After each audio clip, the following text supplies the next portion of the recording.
May tanong sa akin, magandang araw. Sa barangay po ito, pwede ho ba kayong tumawag at gusto kayong makausap ni Kap regarding sa sabina na isi-serve ng mga pulis? Please response ASAP. Alright, napakagandang mensahe po nito, pero bago ho natin sasagutin, imbitahan ko ho muna sana kayo na pakisuportahan po sana ang aking mga social media accounts sa YouTube, Facebook, and TikTok. Dito po sa video natin, alamin po natin kung gaano ba katotoo, no, yung mga taga-barangay magpapadala ng message, no, tapos pinatatawag kayo para kausapin ni Kap regarding daw po doon sa sabina, no, na isi-serve daw po ng mga pulis. Pero bago ho natin sagutin yan, no, disclaimer po muna. Hindi po ako abogado, ako po'y maniningil.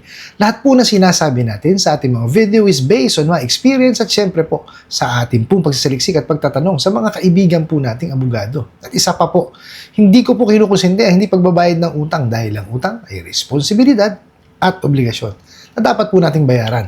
Ang hindi po ako pabor ay doon sa maling pamamaraan ng pautang at maling pamamaraan ng paniningil. Sagutin po natin yung pinadala nyo pong mensahe. So sabi nyo nga is, may nagpadala ng mensahe, ang sabi po is, sa barangay daw ito.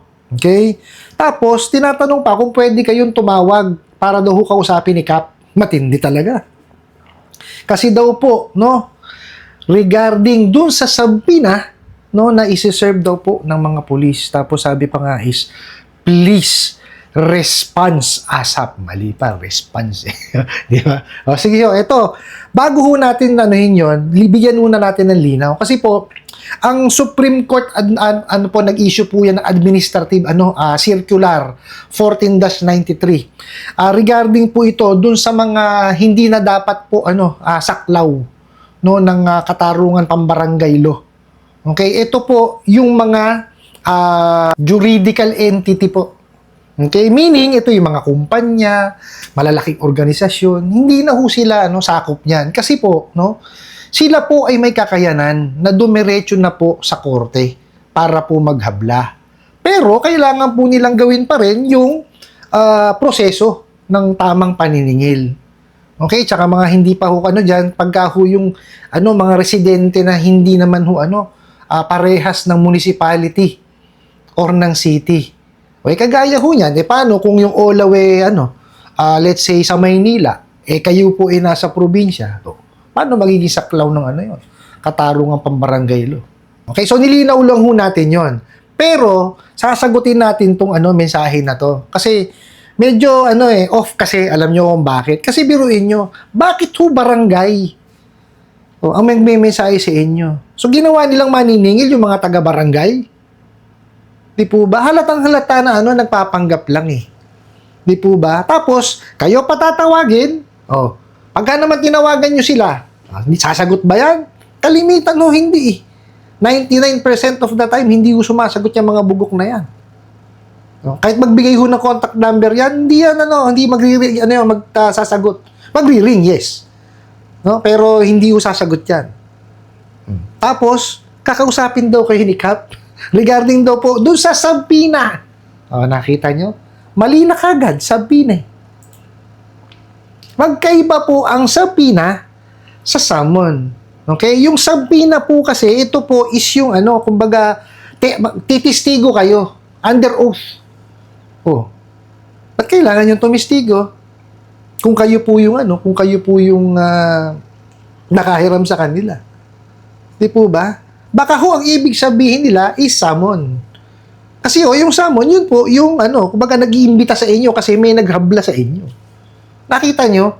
Wala ho talagang kaalam-alam sa batas itong mga bugok na to. Di ba? Papalit yung sabina dun sa summon. Bro nyo, pulis pa magse-serve nung di ba? Ng sabina. Which is mali. Sino ho titistiguhan nyo? Di ba? Halata ko talagang walang kaalam-alam. Tsaka dun sa mensahe pa lang please response. ASAP. Ano response? Hindi ako English teacher whatsoever, pero nakita nyo naman, di ba? Basahin nyo palang malini. Di ba? Doon ho sa nagpadala ng mensahe na to, isa ho itong pagpapanggap. which is actually bawal ho yan. Kasi ang SEC, naglabas ho yan ng memorandum, no, yung Prohibition on Unfair Debt Collection Practices. Kasama po dun, no, dun sa pinagbabawal is yung pagpapanggap. Ito ho, pagpapanggap to eh. Nagpapanggap sila na taga-barangay sila. Para kayo po, medyo kahit papano, maratel, di po ba, o medyo nervous, kasi taga-barangay eh. Di po ba? Itong mga to, ginagamit ho lahat, no, ng mga, kahit may mga kapangyarihan, para po sila makapanakot at makapangharas. So, yan, barangay, bugado, pulis, lahat ho gagamitin niya mga bugok na yan. Di po ba? Para lamang ho makapangharas. Kasi nga ho, walang alam sa batas at hindi marunong maningil.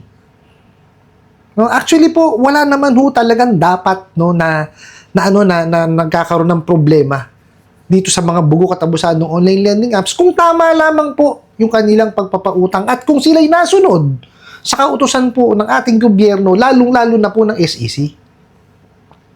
May mga naka-in-place na batas. May mga naka-in-place na memorandum. Ginagawa naman po ng SEC yung kanilang trabaho. Ito lang talagang mga bugok at abusadong online lending apps, matitigas ang ulo. Kung ano yung bawal, yun ang ginagawa. Pabiruin nyo po, may batas tayo, the Truth in Lending Act, which is very, very important. Pag sinaway huli natin yon, may criminal liability yun. Biruin nyo, kailangan po maintindihan at fully disclose yung hinihiram o yung detalye ng utang ng kliyente. Kailangan maintindihan yun Diba? Kasi paano niya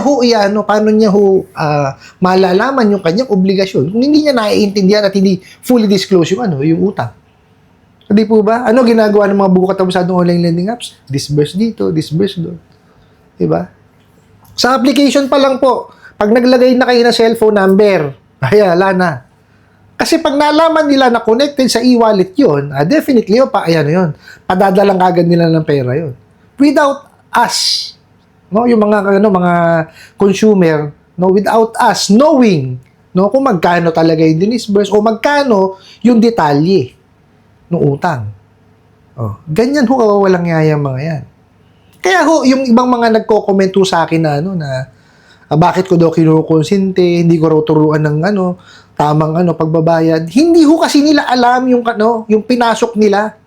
Dahil itong mga bugok at abusadong online lending apps, dinisburse na lang kagad. Okay, pero I'm not saying na walang liability yung nanghihiram. Hindi, may liability po kayo. Kasi po, hindi ho sa lahat ng pagkakataon, no, na may dadaan sa feeds at sa wall natin, applyin ho natin.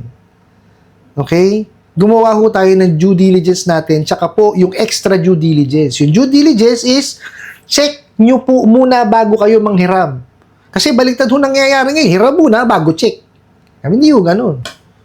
I-check mo muna natin kung talaga bang legitimate na na OLA yan.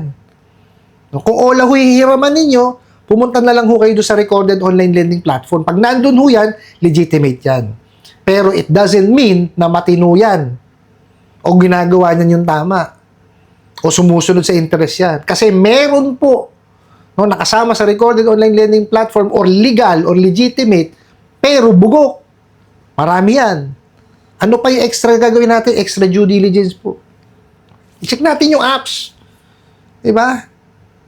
Tingnan natin kung ano yung rating. Mataas ba? Mababa? Check natin yung mga comments.